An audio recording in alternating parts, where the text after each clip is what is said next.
À Gaza, les médecins font tout ce qu'ils peuvent pour sauver les vies, même complètement estropiées, comme ce jeune enfant. Alors que les Israéliens, après avoir bombardé, tué, estropié, détruit tout, ne veulent même pas laisser des ruines partiellement debout.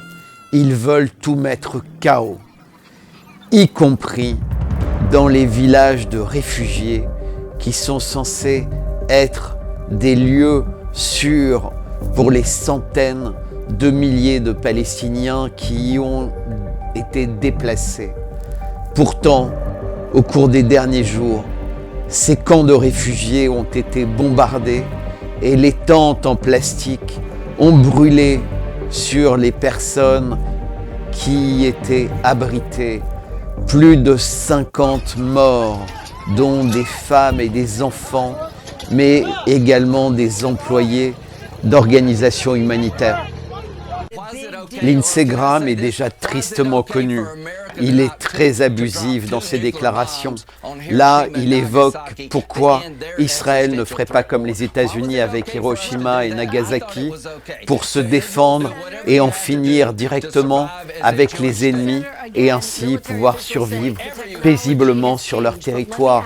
C'est un raisonnement complètement fou, un raisonnement complètement inhumain, mais il est invité dans les médias alors que les étudiants qui disent le langage de la paix sont réprimés terriblement.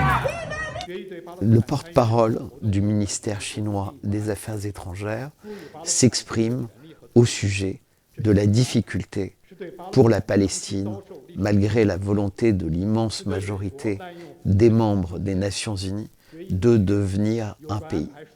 Pourquoi difficile ? Parce que, par exemple, les États-Unis continuent invariablement à exercer leur veto sans aucune raison, sans aucune rationalité, autre que dire que le problème de la Palestine est un problème qui ne concerne qu'Israël et la Palestine. Pourtant, le représentant chinois explicite que ce raisonnement fait que depuis trop longtemps, la Palestine souffre d'injustices inacceptables, invivables et inhumaines. Il dit donc que même si la situation s'améliore grâce aux résolutions qui sont prises et qui ne peuvent pas être entachées par le veto américain, la Palestine ne peut pas pour l'instant disposer d'un statut d'État plein et entier et que cela doit changer très rapidement. La Chine va être de plus en plus ferme sur cette question, mais également sur la question des exactions de l'État d'Israël. Ici, le ministre des Affaires étrangères d'Arabie Saoudite explicite que, contrairement à ce que les États-Unis et d'autres essayent de dire, le problème de la Palestine n'est pas un problème qui concerne Israël. C'est un problème qui concerne la communauté internationale dans son ensemble, puisque lorsque l'État d'Israël a été créé, il était convenu que deux États seraient créés, un État pour les Palestiniens et un État pour les Israéliens. Malheureusement, ce n'est pas ce qui s'est passé. Mais pour lui, si Israël n'accepte pas ça, l'existence même d'Israël est remise en cause par une telle attitude. Tout le monde doit comprendre, et les Israéliens en premier, que la création d'un État palestinien est une nécessité absolue pour la paix et la sécurité dans la région, et cela ne peut être établi qu'à l'intérieur des frontières de 1967, qui sont les seules reconnues par la communauté internationale. Voilà. On ne saura sans doute jamais vraiment ce qui s'est passé avec le président iranien et les autres passagers. Attentats, militaire. internes, Il est l'inspirateur de la externes, première application connue des accidents. armes météorologiques au Vietnam. En tout cas, écoutez, L'armée américaine réussit ainsi à noyer la piste Ho Chi Minh. L'opération Popeye va être prolongée 5 ans dans le plus grand secret.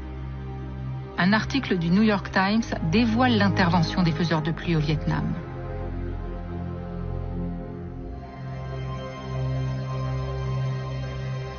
Le Congrès nomme une commission d'enquête. Le Sénat découvre que l'opération Popeye a été programmée depuis la Thaïlande, sur le Laos, le Vietnam et le Cambodge, parrainée par le secrétaire d'État Henry Kissinger et la CIA sans aucun ordre de mission officiel. La modification de la météo devait permettre d'embourber les routes, de favoriser les glissements de terrain, de noyer les passages de rivières et de conserver la boue au-delà de la saison. Vous imaginez tout ce qu'il était possible de faire à l'époque du Vietnam en termes de météo. Alors imaginez aujourd'hui, avec un trajet connu longtemps à l'avance, la proximité de bases militaires israéliennes, mais également une zone complètement inhabitée dans laquelle des commandos auraient pu se déplacer très facilement et agir en toute liberté. Mais surtout, regardez les dégâts sur l'hélicoptère, uniquement la partie bleue qui a résisté, le reste complètement détruit et les passagers complètement brûlés et méconnaissables. Comment expliquer que l'un d'eux a pu parler avec les autres hélicoptères avant que ceux-ci rebroussent chemin? Pendant la nuit de la disparition de l'hélicoptère, 15 heures de doute, mais immédiatement, on sent que les spécialistes en lobbying avaient décidé qu'il fallait d'une part annoncer très vite la mort du président iranien et d'autre part cristalliser dans l'esprit des millions de personnes qui cherchaient sans cesse des informations fraîches qu'il était mort, mais que c'était une bonne chose pour le peuple iranien parce que c'était le boucher de Téhéran, un personnage abominable et évidemment, faisant ça, ça pouvait créer des tensions très fortes en Iran. Le peuple iranien est résilient, le peuple iranien ne tombe pas dans tous les pièges. Et ce qui s'est passé, comme on le voit sur ces images, c'est que des millions d'Iraniens sont sortis dans les rues, fièrement, pour montrer leur deuil, pour montrer leur respect, à la fois pour le président iranien, mais également pour les autres passagers dans l'avion. Ici, l'ayatollah Khamenei explicite à quel point le pays peut être fier de sa réaction et de sa dignité dans cette période de trouble. D'autres reportages montrent non seulement l'amour du peuple pour ce président, mais également la force de réalité économique qu'il a eu pour l'économie de son pays, qui, depuis les 34 mois pendant lesquels il a été président, après une campagne difficile, a réussi à considérablement se redresser, mais également à faire la paix avec la plupart de ses voisins, dont les dignitaires sont venus aux obsèques du dirigeant. Comme on l'a vu, malgré les sanctions très lourdes, ni l'Iran ni la Russie ne sont isolés. Au contraire, l'Iran a accueilli pour les obsèques de son président énormément de dignitaires de pays importants comme la Chine, l'Arabie Saoudite, la Russie, mais également l'Inde et le Pakistan, ou la Turquie, la Syrie, l'Arménie et évidemment l'Azerbaïdjan.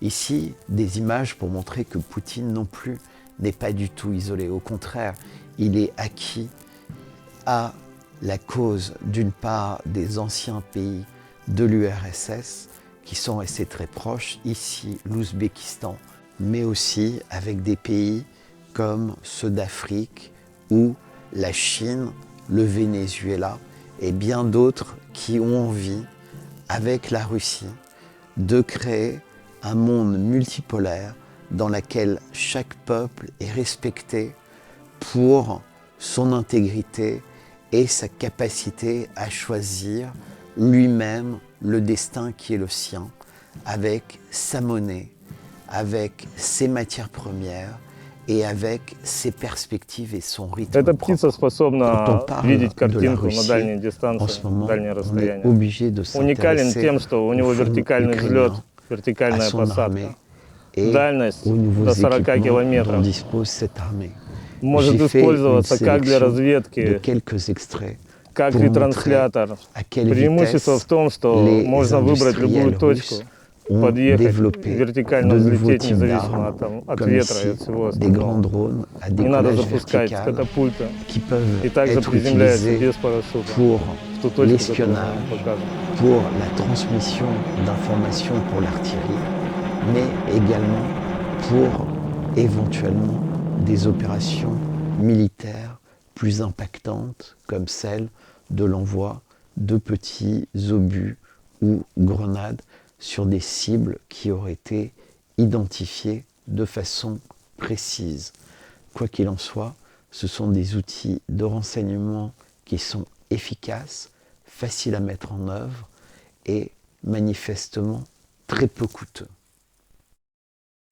Avec la multiplication des drones, que ce soit des drones comme le précédent, qui sont plutôt des avions, des planeurs, ou ceux-ci qui sont des quadricoptères, dans la formation des soldats russes, de tous les soldats russes, il y a une étape d'apprentissage du pilotage et des manœuvres avec des drones pour que les pilotes de ces drones puissent atteindre les cibles, y compris lorsque sur le chemin, il y a, comme on le voit dans les images, des étapes plus difficiles à franchir.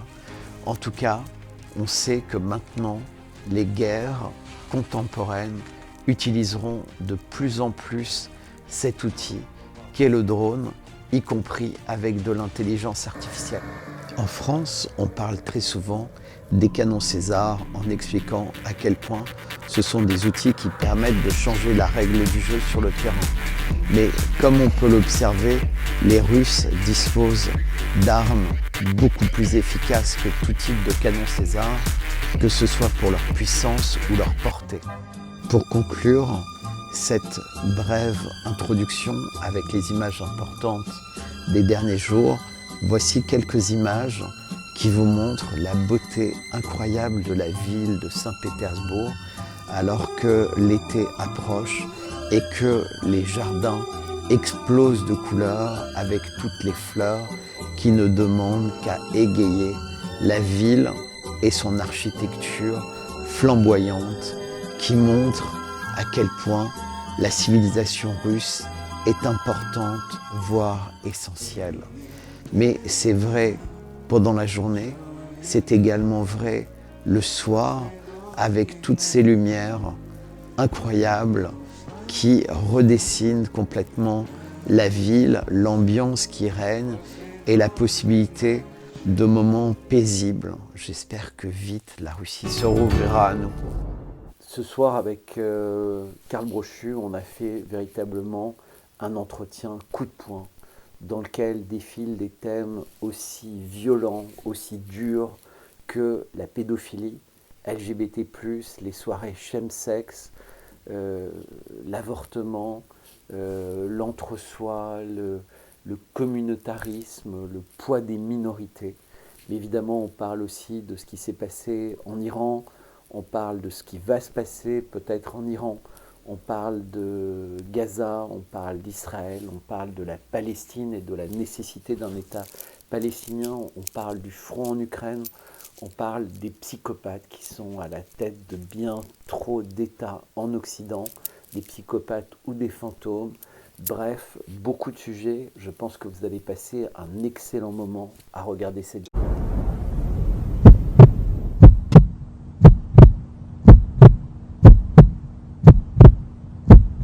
On a plein de témoignages, il y a plein de gens qui veulent témoigner là-dessus. Et c'est Silence Radio. Et je sais qu'en France, il y a eu entre autres en Belgique l'affaire Dutroux. Oui. Où là aussi on tenait quelque chose, mais ça a été complètement étouffé. J'aimerais t'entendre là-dessus en début d'émission. Alors déjà, je voudrais dire que la France est un pays très très particulier dans ce domaine. Et je vais citer des noms. Petit 1, on a un garde des Sceaux en France qui était l'avocat des accusés lors du procès d'Outreau, qui a été le premier scandale en France impliquant du viol d'enfants par les parents, mais par des réseaux. Et il a été connu suite à ce procès qui a été très médiatique, et en particulier, il a fait des interrogatoires, des contre-interrogatoires, donc des enfants qui étaient les témoins des exactions, qui ont duré 7 heures et qui étaient traumatisants.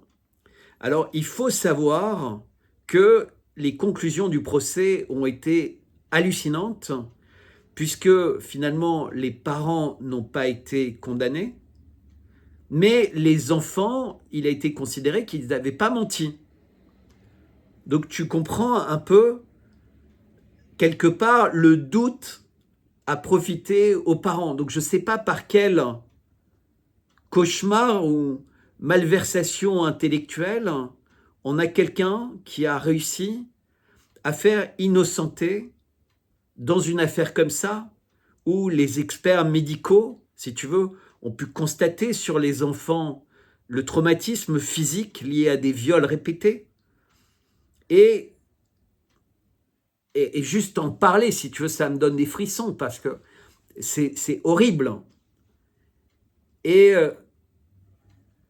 il n'y a pas eu de conséquences. Et c'est pareil dans toutes ces affaires-là. Tout ce petit monde, si tu veux, c'est abject. Je vais te donner d'autres exemples. On a quelqu'un... Oui, parce que je pense que c'est important de faire l'historique. Non, mais plein d'exemples. On a quelqu'un qui s'appelle Cohn-Bendit et qui, lors d'une émission télévisée de littérature, avec un grand personnage des émissions télévisées de littérature, a raconté à l'antenne à quel point c'était excitant d'être déshabillé par une jeune fille de moins de 10 ans. J'ai plus les mots exacts. Et c'était avec Bernard Pivot. Et les personnes qui assistaient à cette émission rigolaient et lui disaient, bon, genre, c'est un peu peut-être trop. On a également un ancien ministre de la Culture qui a écrit des livres dans lesquels il racontait tout le plaisir qu'il avait eu. Donc Frédéric Mitterrand, également avec, voilà, lui aussi, avec des jeunes enfants. Et tout ça, si tu veux, à l'époque, c'était quelque chose qui était toléré.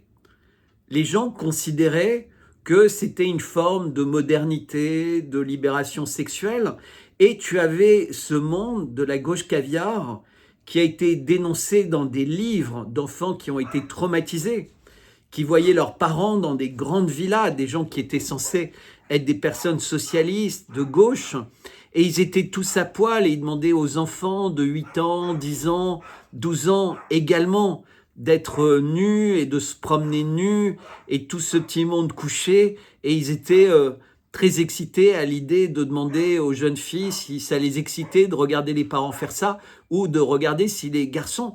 Mais si tu veux, c'est monstrueux. Et ces gens-là faisaient la politique, ils faisaient les lois. Ils expliquaient que finalement, 15 ans, c'est peut-être un peu vieux pour la majorité sexuelle. On a à la tête de l'État français quelqu'un qui est avec sa professeure de théâtre depuis avant qu'il ait 15 ans.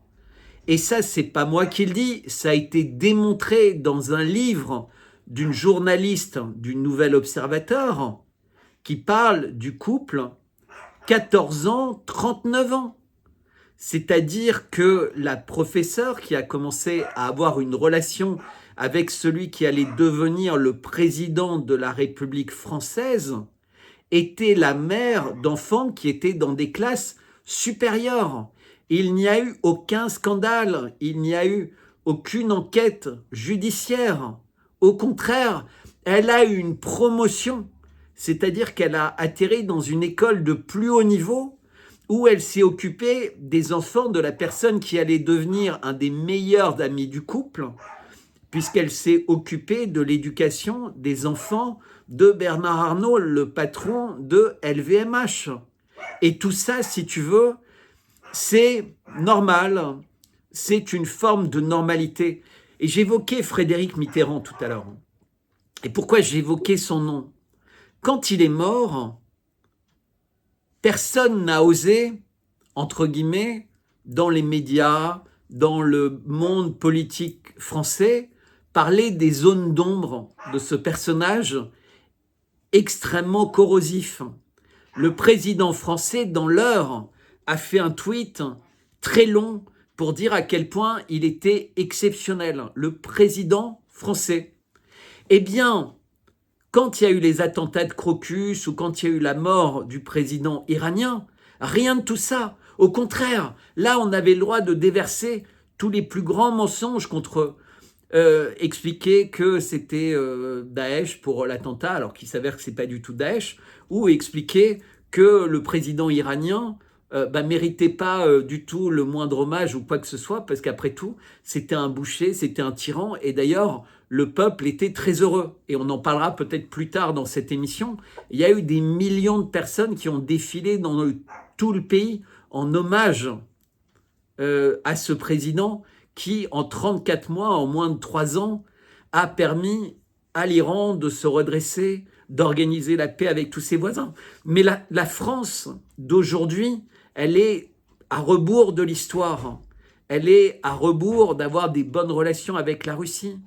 Elle est à rebours de la baisse de la natalité mondiale en prenant l'IVG dans la Constitution, etc., etc.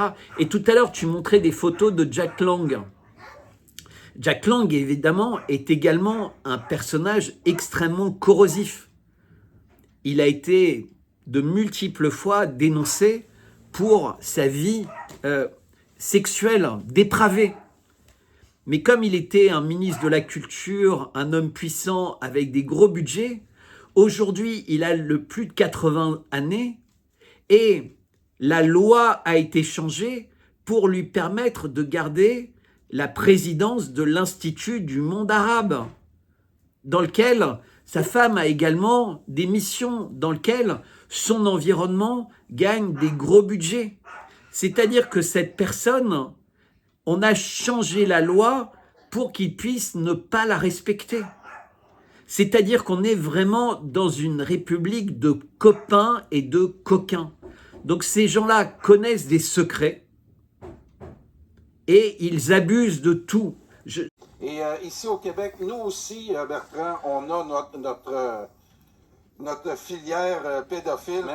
Et c'est toujours mis sous le signe, encore une fois, Bertrand, des complotistes.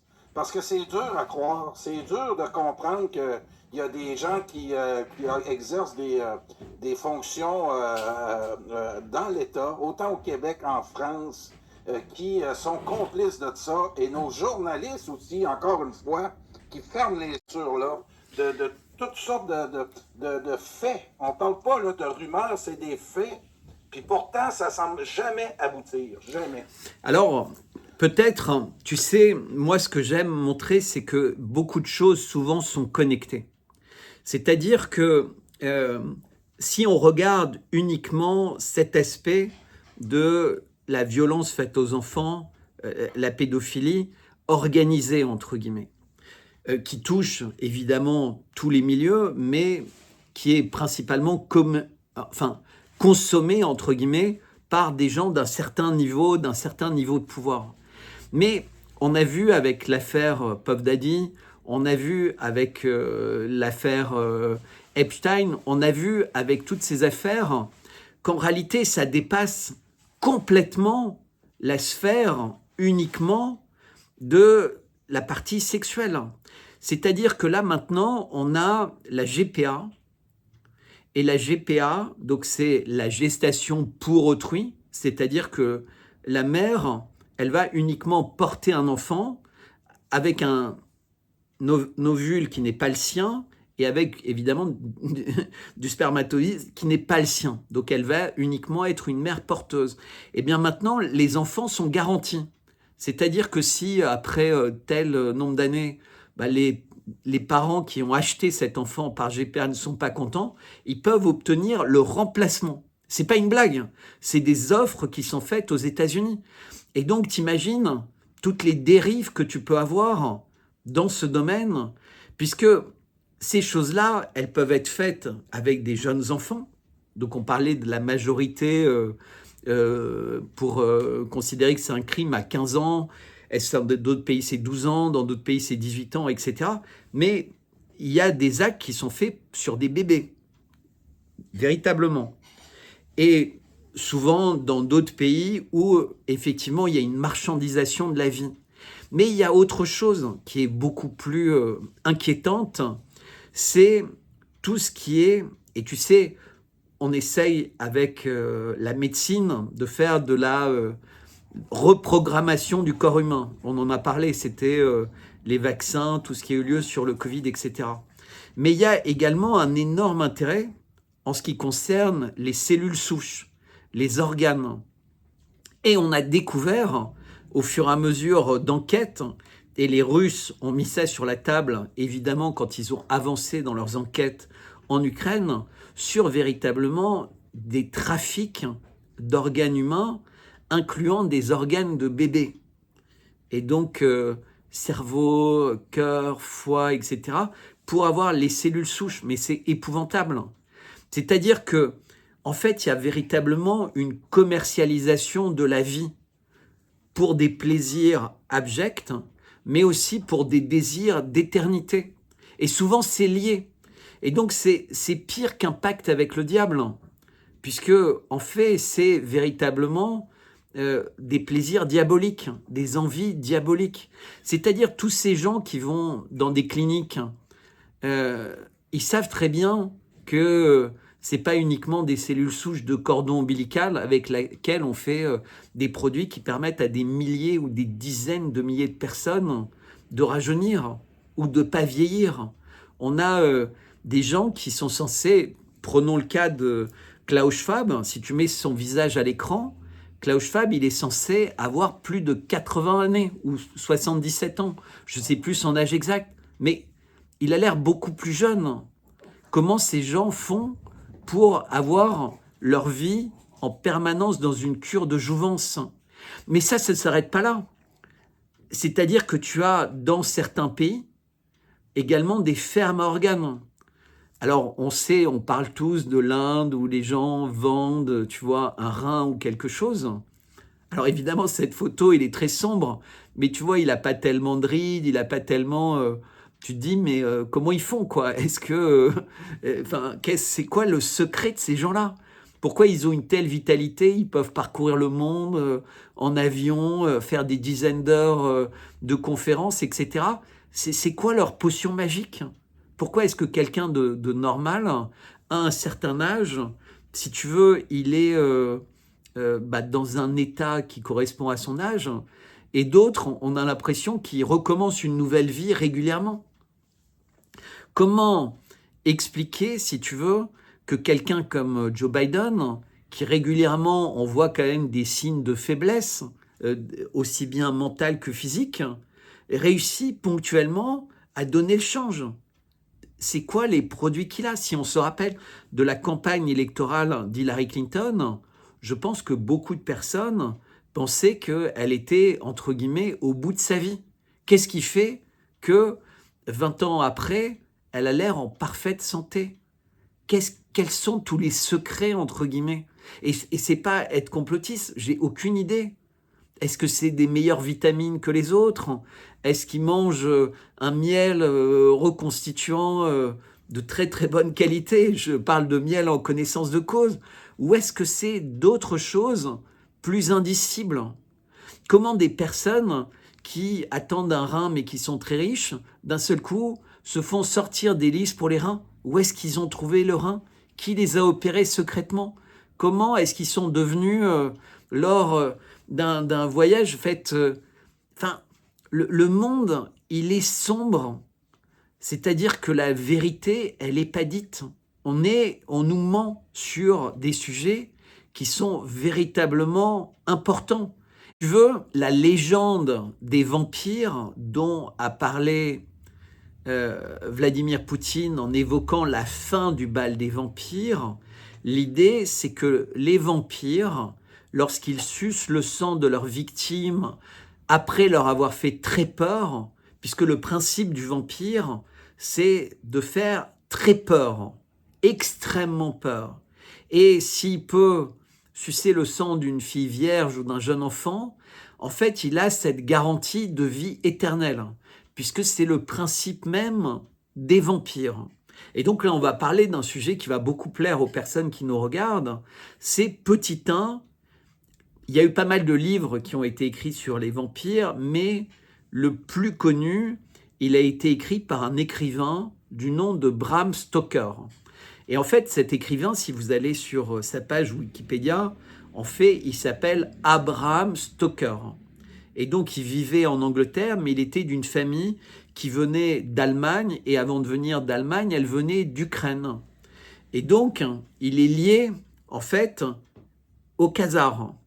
Et ce Bram Stoker, il a écrit son Dracula, qui est le Dracula connu, comme si c'était une lettre qu'on lui avait envoyée d'outre-tombe. Il racontait des récits comme si c'était des récits anciens. Mais lui, il a été très astucieux, ou les gens qui lui ont fait écrire ce livre, ou je ne sais pas quoi, parce qu'il a présenté ce livre comme un truc très aristocrate de Roumanie. Et d'ailleurs, ça permet de faire un lien avec les Carpates et la famille royale d'Angleterre qui dit qu'elle a des ancêtres qui sont liés au roi de cette zone, qui a été la zone des Khazars, mais qui est aussi la zone, entre guillemets, de ces vampires fort sympathiques, avec la vie éternelle, qui venait de Roumanie. Tu sais, le comte Vlad, entre guillemets. Et ce Bram Stoker, il y a quelque chose de très spécial qui le concerne, donc Abraham Stoker, c'est que son petit-fils, asseyez-vous bien, est le patron du McKinsey Institute aux États-Unis. Et que fait le McKinsey Institute? En fait, c'est le moteur mondial de la manière de penser, la manière de travailler, la manière d'éduquer les consultants de McKinsey. Donc, il fait ce qu'on appelle la capitalisation des savoir-faire et la retransmission mondiale des savoir-faire. Ce qui veut dire que les gens qui travaillent dans cette société, qui ont quasiment tous travaillé sur le Covid, puisqu'en fait, la plupart des grands pays du monde avaient confié leur politique de santé à McKinsey, en particulier la France. Et donc, ça avait été un scandale à l'époque, puisque c'était des millions qui étaient dépensés, alors qu'en France, on a des hauts fonctionnaires, on a la sécurité sociale, enfin, on a beaucoup de gens qui ont des grandes compétences, les grands corps d'État, pour travailler. Pourquoi est-ce qu'on avait besoin de payer des consultants à plusieurs milliers d'euros la journée?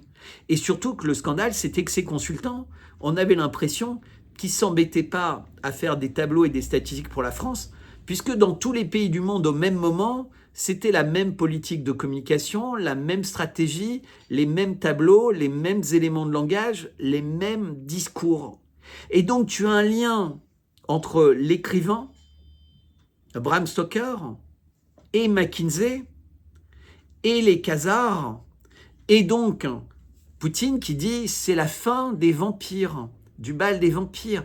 Et quelque part, quand tu sais qui s'occupait de la communication du Vatican depuis que François est le pape, et donc le départ un peu manu militari de Benoît XVI, eh bien, le premier acte de François a été de nommer la compagnie KPMG pour s'occuper de la comptabilité du Vatican, qui est une compagnie américaine, et McKinsey pour s'occuper de la communication du Vatican. Et si on se rappelle bien, le Vatican, historiquement, il ne voulait même pas entendre parler de préservatifs. Tu vois, il ne voulait pas rentrer sur les questions de santé publique. Donc quand les Africains, les présidents disaient « mais dites parce que vous êtes important », c'était « non, il ne faut pas empêcher la natalité, il ne faut pas empêcher, etc. » Donc ne parlons pas de moyens de contraception. Le Vatican ne s'est pas opposé à l'IVG en France, hein, mais il s'opposait aux préservatifs. Mais il a dit que le vaccin, qui n'était pas un vaccin, puisque c'était une thérapie génique, était un acte d'amour. C'est-à-dire qu'on a un pape, sans avoir aucune connaissance scientifique, sans avoir rien du tout comme certitude sur l'efficacité, expliquer que se faire injecter était un acte d'amour. Je ne sais pas si tu réalises la gravité et la portée de telles déclarations. C'est une de nos responsabilités. Je pense que l'information qu'on donne ici, Bertrand, c'est d'essayer de présenter ce qui ne se présente pas, en fait. Mais tout à l'heure, Karl, en introduction, j'ai parlé de cet énorme procès en France qui était le procès d'Outreau. Et qu'est-ce qui s'est passé? Si tu veux, on a beaucoup de femmes, et je donne un autre exemple pour faire un parallèle, qui disent « j'ai été violée ». Et finalement, on va dire, mais vous aviez une robe trop courte, vous avez accepté d'aller chez lui, vous avez... Enfin, et tu vois, tu as un combat d'avocat, de défense au tribunal pour essayer de minimiser éventuellement la portée de l'acte. Donc ça a deux conséquences. C'est que d'une part, les vraies victimes, elles n'oseront plus combattre. Mais une autre conséquence, c'est que d'autres femmes vont utiliser ça pour obtenir des choses. Et donc, on a pas mal de stars qui doivent faire très attention avec qui ils vont parce qu'en fait, ils peuvent tomber dans un piège. Et on a tous les scénarios. Et donc, en fait, avec ce système où les gens n'ont plus de valeur, ils n'ont plus de morale, tu vois, parce qu'il n'y a plus de foi, c'est la laïcité, on croit au bonheur individuel, si tu veux, le groupe n'existe pas, on peut changer son genre, on peut accuser tout le monde, ou alors ne pas... Et en fait, il n'y a plus de repères, il n'y a plus rien. C'est-à-dire que ce que tu dis, quand il y a eu le film Sound of Silence, donc il y a quelques mois, sur les trafics d'enfants, qui étaient, tu vois, avec des enfants pris, c'était aux États-Unis ou en Colombie ou je sais plus, enfin, en Afrique du Sud, en Amérique du Sud. Eh bien, tous les médias ont décrié ce film. En fait, il fallait pas en parler. Mais même chez les complotistes, les gens décriaient le film en disant « il n'est pas allé assez loin » et donc, en fait, c'est de l'opposition contrôlée. Et donc, en fait, quoi que tu fasses, tu es critiqué, en fait.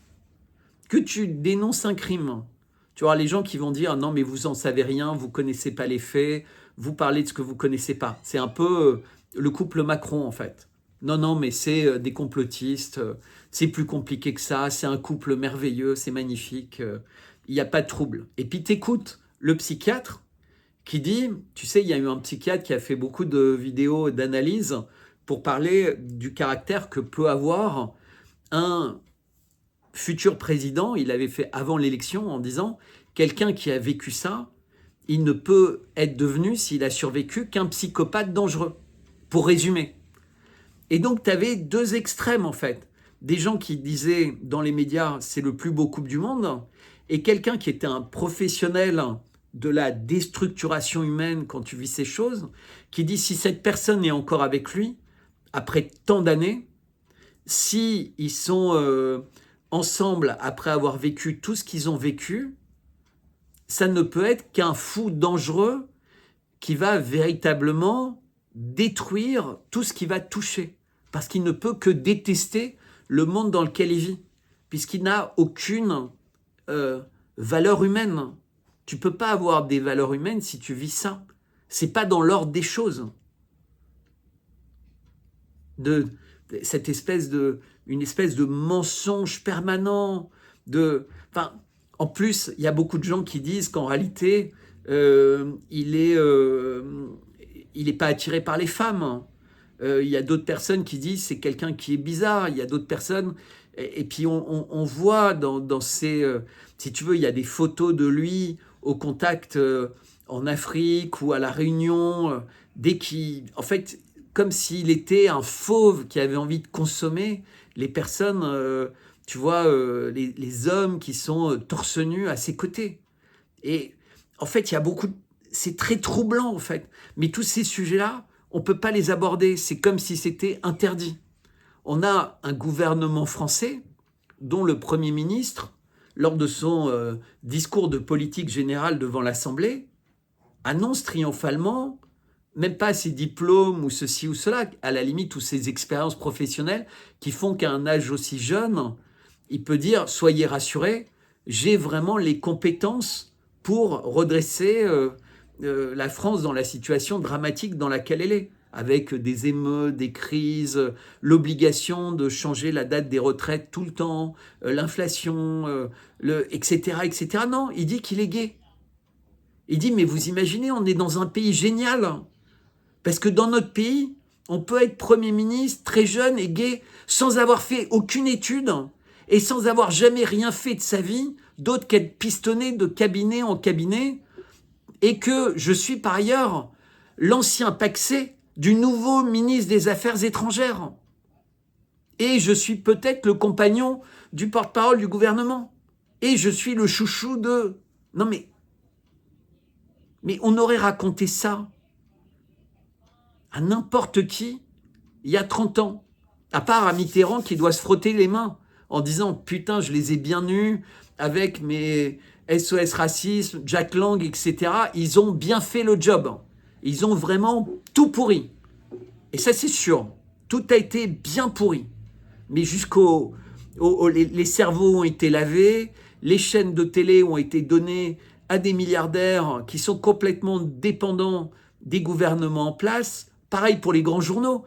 Les gens qui possèdent ça sont des milliardaires et ils touchent des subventions énormes.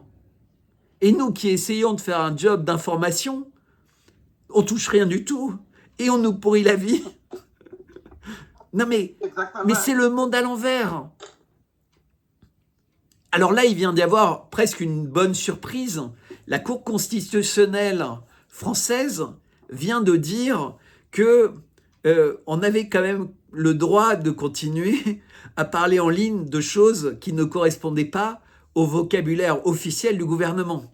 Mais il essayait de rendre impossible le fait de contester le discours officiel. Il faut se rappeler quand même, et j'aime bien en parler à chaque fois. En France, en 2019, il y a un monument qui compte pour tous les Français. En tout cas, je sais qu'il compte pour les musulmans et évidemment, il compte pour les chrétiens, qui s'appelle Notre-Dame. Pourquoi il compte pour les musulmans? Parce que dans le Coran, Marie, qui est en l'honneur de laquelle est faite Notre-Dame, et Sainte Geneviève aussi, est très importante. Notre-Dame brûle. Une charpente de 800 ans, dans laquelle il n'y a pas d'archives, il n'y a pas de documents, il n'y a pas de petits bois, il n'y a pas de poussière. Il y a des systèmes anti-incendie hyper modernes, puisque ça venait d'être modernisé. Il y a des personnes en permanence, et interrogées à la télé, dans une émission avec Pujadas, l'architecte des monuments historiques qui avait été en charge de Notre-Dame et en particulier de la mise en place du nouveau système de sécurité. Et il dit, mais vraiment, je ne comprends pas, c'est impossible, il n'y a pas d'explication. Avec tous les systèmes de sécurité, les secours, les machins, et le bois qui est dur comme de la pierre, il le dit. Il dit comment ça a pu prendre feu, et aussi vite, puisqu'en 15 minutes, les secours, entre le moment où ils découvrent qu'il y a un feu, alors qu'ils sont tout le temps là, et c'est déjà un brasier énorme. Et immédiatement, tout de suite, ils disent c'est un accident à la télé. Tout le monde, peut-être un mégot, peut-être un court-circuit, peut-être. En 2019, on n'a toujours pas d'explication. À Crocus, on a eu le même type d'incendie. Le World Trade Center, pareil, les poutres en métal ont fondu à cause du contenu en kérosène d'un avion. Donc, et les deux avions avaient suffisamment de contenu en kérosène pour faire fondre les tours. Et ce qui est fou, c'est qu'elles ont fondu même en dessous du niveau des pompiers qui descendaient les étages et qui pouvaient parler avec des talkie-walkie, alors que ça devait être aussi chaud que l'enfer pour être en train de faire... Enfin, je sais pas, quelqu'un a déjà vu des émissions avec des gens qui font de la ferronnerie. Déjà, pour mettre le métal au rouge, il faut une soufflerie, tu vois, du charbon, mais vraiment très particulier, etc. Mais là, non, ça a fondu. C'est complètement délirant. Mais tout ça, c'est normal. Il faut qu'on croie que c'est normal. Et Ce que j'essaie de dire, c'est qu'avec les médias, ils nous font croire ce qu'ils veulent. Ils nous disent ce qu'ils veulent. Parce que ces milliardaires propriétaires de médias complètement inféodés, souvent ils ont des boîtes de construction ou de vente d'armement ou d'autoroutes ou de machins, etc. Et donc il ne faut pas qu'ils fâchent le gouvernement parce que sinon ils vont perdre le bénéfice. Donc les médias, en fait, c'est comme un truc de bras de fer. Je dis ce que tu veux, mais tu me donnes les gros budgets et les machins. Donc tout à l'heure, on parlait de copains, coquins, entre leurs soirées chemsex, leur trafic d'organes, leur trafic d'enfants, leurs partouzes, leurs machins, etc., etc. Mais c'est vrai pour l'information, c'est vrai pour leur vieillissement éternel, comme des vampires dont parlait Poutine, un cannibale aussi, il disait. C'est quand même un mot qui invite à réfléchir. Qu'est-ce que ça veut dire, cannibale? Qu'est-ce qu'il sous-entendait par là? Est-ce qu'il parlait des soirées spirit cooking où on voit les stars du monde de l'art contemporain qui s'amusent, entre guillemets, à faire semblant de manger des organes dans une espèce de débauche de rouge qui serait... enfin, ces gens-là sont fous. Mais tout ça, ça nous ramène à l'époque des Khazars. Et avant les Khazars, aux Babyloniens, qui étaient censés être une civilisation très évoluée, mais dans laquelle il y avait beaucoup d'adorateurs du diable. Et tout est lié, en fait. C'est-à-dire, c'est la putréfaction de nos sociétés est liée au fait, il n'y a jamais eu autant d'adorateurs aux États-Unis de Baphomet, du diable, qu'aujourd'hui. Le tableau du roi Charles ressemble à un enfer de sang qui brûle.